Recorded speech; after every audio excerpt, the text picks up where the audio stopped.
couple other things. Matthew Stafford back with the Rams. I thought it was going to take a 2-year guaranteed deal of $100 million. Not sure the final numbers, but it's probably in that vicinity. The Commanders quietly acquired Deebo Samuel from the Niners yesterday. I'm watching the Combine. I'm watching in real time. Boy, nice weekend, Dan. Yeah, I know. But I'm watching Rich Eisen, Daniel Jeremiah. All of a sudden, Rich goes, let's go to Ian Rappaport. And then he goes, the 49ers have traded Deebo Samuel to the Commanders for a 5th-round pick. I go, oh, wow. I immediately text the Danettes, and 5th-round pick is nothing. Now, you're going to have to pay his salary there. Might be in the final year of his deal, but you get Deebo Samuel. Here's a trap we fall into sometimes. When your team is successful 1 year, and then you think that success translates into success the following year.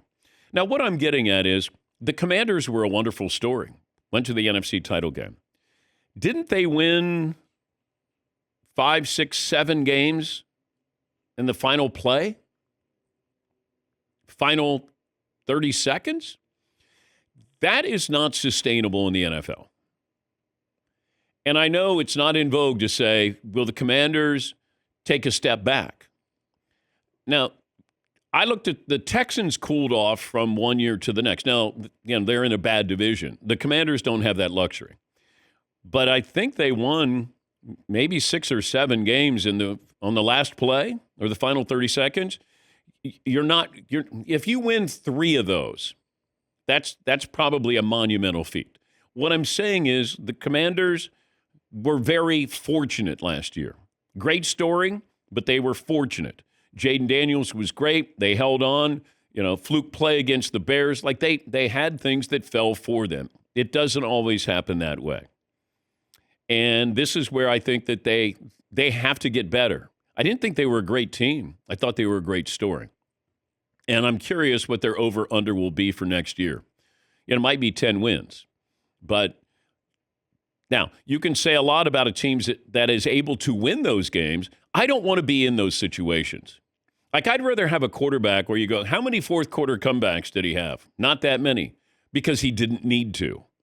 But it's nice to know when you have that situation, you have a team that can win. Deebo Samuel, banged up, hasn't had over 1,000 yards receiving the last 3 years. Doesn't have to be the man. Terry McLaurin is.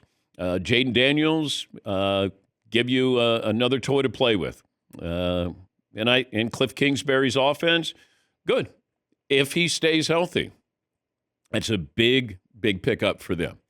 But are you going to have him for 1 year?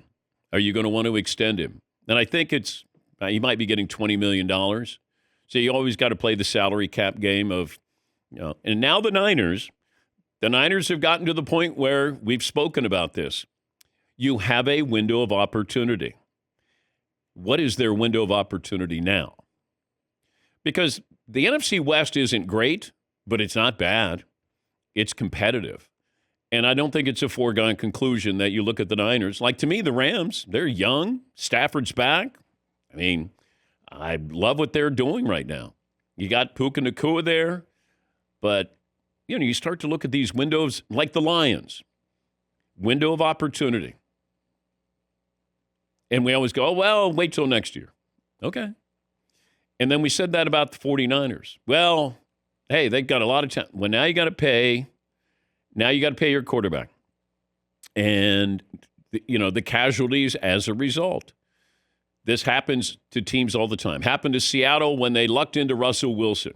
And then they had him for years, keep the defense intact. Brock Purdy is going to get paid. Brandon Ayuk is probably not going to be with the team next year. Can Christian McCaffrey play anymore?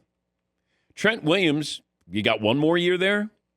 You start to look and go, George Kittle, contract's up. Are they going to extend him? So you have these questions. But I like what the Commanders did.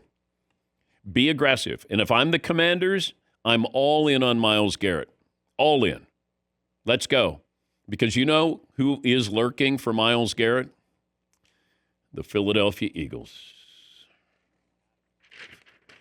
You got full speed ahead, man.